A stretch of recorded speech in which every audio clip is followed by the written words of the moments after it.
السلام عليكم ورحمة الله تعالى وبركاته. تالي شاه معابي oo aad loogu muransanaa in uu geeriyooday kadib dagaal xoogan oo sanad ka hor dhex maray ciidamada dowladda Soomaaliya ee uu hogaaminayay iyo rag hubeysan oo ka tirsan kooxda qawaariijta ah. Hadda waxaa soo baxaya macluumaad ka duwan wixii hore loo haystay ee ah in uu geeriyooday oo ay kooxda gacanta ku dhigeen. Haddaba waxaa halkan idinkula wadaagaya xogtaasi iyo macluumaad cusub oo hadda soo kordhay oo ku saabsan xaaladda taliye Shaah Macabe. Waxaan marka hore ka codsanayaa inaad muuqaalkeena soo gudbiso, like gareyso, share gareyso oo aad la sii wadaagto asxaabtaada.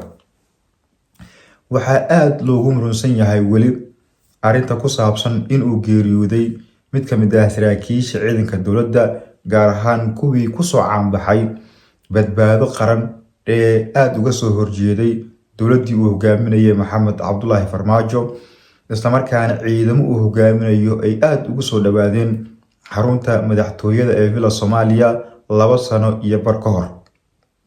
Haddaba markii uu yimid madaxweynaha hadda talada haya Xasan Sheekh Maxamuud, waxaa taliye Shaah Macabe oo hadda arrintiisa aan ka hadlayno isla markaana aan idila wadaagayo xogtiisa iyo wixii ugu dambeeyay ayaa loo diray howlgal ama dagaal aad u culus oo dowladdu ay qorsheysay in dalka laga saaro kooxda qawaariijta ah oo dowladda dagaal xoogan waqtigan ay kula jirto. Ha yeeshee ciidamadii uu hogaaminayay bar ayaa la waayay, bar waxaa la sheegay in la dilay, barna in nolosha lagu qabtay, isagii iyo saraakiil kalena la waayay oo nolol iyo geeri midna lagu la'aa. Sidoo kale waxaa warkaasi barbar socday in uu geeriyooday oo kooxda ay qabatay, gacanta ku dhigtay, isla markaana xilligan uusan nooleen. Hadda waxaa soo baxaya war taasi ka duwan oo ah in taliye Shaah Macabe uu nool yahay, isla markaana uu ku jiro gacanta dhinacaan la sheegin inay yihiin kooxda qawaariijta ah iyo in kale. Ha yeeshee warar soo baxaya oo 90% ah waxay sheegayaan in uu nool yahay, bad qabo, lagana yaabo in maalmaha soo socda uu hadlo, isla markaana uu faahfaahin ka bixiyo meesha uu joogo, xaaladiisa caafimaad iyo sidoo kale waxa loo waayay. Sidoo kale waxaa laga yaabaa in uu ka hadlo dagaalkii ay galeen, ciidamadii la socday xaaladooda, meesha ay ku dambeeyeen, inta dhimatay, inta badbaaday iyo sidoo kale hadal aad u dheer uu jeedin doono. Haddaba dad badan ayaa isweydiinaya xogtan sidee suurtagal ku tahay. Warbaahinno kala duwan oo qaarkood caalami ah ayaa qoraya in arrintaasi ay jirto oo aan soo xiganayo.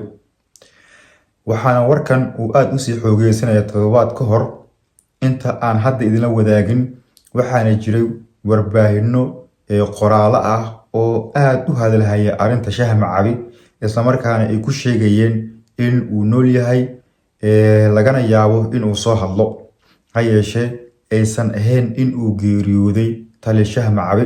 Ha yeeshee haddii ay arrintaasi dhabowdo waan arki doonaa, waxaan idin soo gudbin doonaa haddii wax kale ay ku soo kordhaan arrimahan iyo xogtan sii xoogeysanaysay oo aan diidaynay inaan ka hor dhacno, balse hadda aan go'aansanay in aan idin soo gudbiyo haddii ay dhabowdo oo uu hadlo taliyahaasi iyo haddii kaleba. Waxaan idinkugu soo gudbin doonaa isla goobtan. Ha yeeshee dowladda federaalka ee Soomaaliya ayaa lagu eedeynayaa inay dayacday saraakiil badan, ciidamo badan oo ay god ku riday, qaarkoodna nolosha lagu qabtay, qaarkoodna la dilay inta dagaal loo diray oo khibradii iyo waayo aragnimadoodii dagaal marka laga tago aan la hubin meelaha ay ka dagaalgalayaan, sanadoodii iyo sidoo kale wixii ay u baahnaayeen ciidamadaasi. 2 sano iyo barka Xasan Sheekh Maxamuud waxaa aad u la'day ciidamadii tababarka lagu bixiyay ee uu soo dhisay madaxweynihii hore ee Soomaaliya Maxamed Cabdullaahi Farmaajo ee tayada lahaa. Waxaa sidaasi qaba qaar ka mid ah dadka aad u dhaliilaya dowladdu uu hogaamiyo Xasan Sheekh Maxamuud. Haddaba halkan ila joog oo la soco wixii macluumaad ah iyo xogo kale oo arrimahan iyo wixii kale ee arrimaha Soomaaliya ku saabsan ee nagu soo kordha.